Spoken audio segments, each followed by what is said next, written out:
Well, my anti-gay Christian Republican cousin told me never to vent to him, and it's just not going to be profitable to rehash, his belief in the Lord and my perspective of the gay lifestyle. Well, well, hope my makeup's okay, public. I love putting on the lip gloss and it smells like strawberries.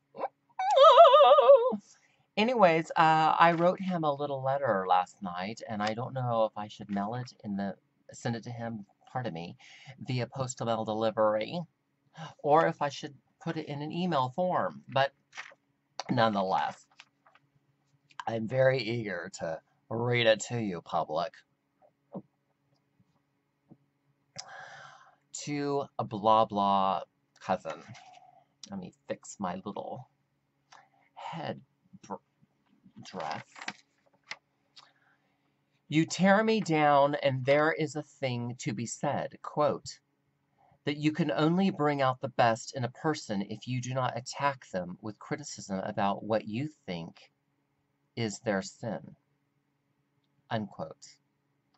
You have failed by not uplifting me. You have only spoon-fed me scriptures that took little thought on your part. I am disappointed that you have provided detrimental resources, to leave my homosexuality. Resources, pardon me, for where I have arrived after getting past years of humiliation, condemnation by damned Christians. You have treated me and my life like my being gay is a handicap. I showed the class to you by apologizing to you for remarking that your God, Jesus, and Bible are stupid. Yet you refuse to offer me the respect to reciprocate via apologizing to me as courtesy response to me having apologized first. You are ruthless, inconsiderate, stubborn, proud, classless to deny me this respect. You are stifled, static, and can't see beyond the limitation of your programmed thinking, though. I feel sorry for you and pity you for thinking I would go back to linear, one-sided thinking that doesn't offer me love. Christians didn't offer me love. They offered me a cookie cutter image that they wanted me to live up to, so I wouldn't let them evolve and develop to look into their bisexualities. And that type of control over me when I was young was a very easy thing for me to fall into. And now that I'm older, I know a little bit more. Try taking risk by closing your Bible that enables you to stay where you are comfortable and meditate on this universe within that has all possibilities, immediate acceptance of love of all cultures and beliefs beyond one's imagination. This should open your heart chakra and fill your cells with the beloved lamp, capital B and a capital L for beloved lamp, as you walk blamelessly away from judgment, weakness, opinion, and closed-off energy from, quote, the new, unquote, that starts with trusting the heart in self. Just because I don't like, as a man, the pussy women have, doesn't mean the alternative lifestyle for me is sin. My God has more understanding, love, and acceptance for what and who I am than the Christian's example of holiness. I am in, you know what, I mean, these Christians are like, you gotta be straight, gotta find a woman, gotta pregnate her, gotta procreate, gotta be a breeder, gotta have babies. And I mean, the divorce rate is so high among Christians and people. And, yet the Christian conservative is not letting gay manatee, have a try at marriage. You know, maybe LGBT could have more commitments over the course of 20 years with same gender matrimony and bewedding than Christians in the long run of 80 years. So I mean, if people love each other regardless of PP and Giny, if it's PP with PP or Giny with Giny, regardless, if they want to love each other and make a lifetime commitment with one another, I think that they should. I mean, if two people have been kicked out of their hometown, kicked out of their houses, kicked out of the churches because they're HIV pos, or they have full-blown AIDS, they move to San Francisco and they find each other and they want to care for each other and they don't have anybody else in their life except for hospice care. These people should be allowed to marry one another if they're going to stand by one another's deathbeds, for God's sake. People controlling the intricacy and the rhythm and the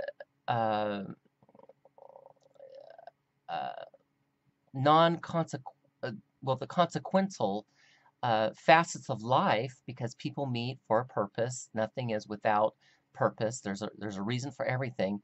People trying to control that is completely playing the devil in itself. And I think that these Christians that are trying to take this kind of control, I think they have the vanity of Satan. If we're going to get into religion, if they're going to if they're here to bat, I'm here to pitch. And if they're gonna condemn me, then I darn well will condemn them back, and I'll come out and I'll win, because I know what I'm talking about, because I've had years of therapy and years of ministry, and I know what the hey I'm talking about. I am independent from the status quo, norms, and expectations. I am created in His image, with a capital H for His, to be creative and pass by all parts and all that make paths in order to locate my path as an individual exploring the adventure of love, life, the lessons of life, and the pursuit of happiness as a creative artist, gay, straight, bisexual, lesbian, or questioning. If you do not understand this, it is because you have not looked into the heart of reason and applied logic, that all universes and ideas are within you, and you do not have to be afraid or condemn a thing for being human. That is what the gay man has done. He's refused the condemnation of himself being a little different.